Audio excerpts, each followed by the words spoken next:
എന്താ കാര്യം പറ ദീപു. നമ്മുടെ തറവാട്ടിൽ നിന്ന് ഒരു കുട്ടീനെ കെട്ടിച്ചയക്കുമ്പോ 30 പവന് കുറവ് കൊടുക്കാറില്ലേ? അപ്പോ ഇങ്ങോട്ട് വരുന്ന കുട്ടിക്ക് ചുരുങ്ങിയതൊരു 15 പവനെങ്കിലും കൊടുക്കണം എന്നാണ് വല്യമാവൻ പറഞ്ഞത്. ഞാനൊരു കാര്യം ക്ലിയർ ആയിട്ട് പറയാം.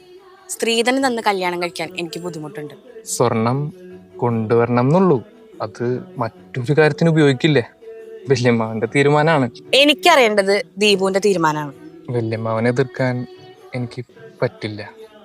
സ്നേഹിക്കറിയാലോ, അച്ഛൻ മരിക്കുമ്പോ അവളമ്മയുടെ തോളത്തും ഞാനമ്മയുടെ വയറ്റിലായിരുന്നു.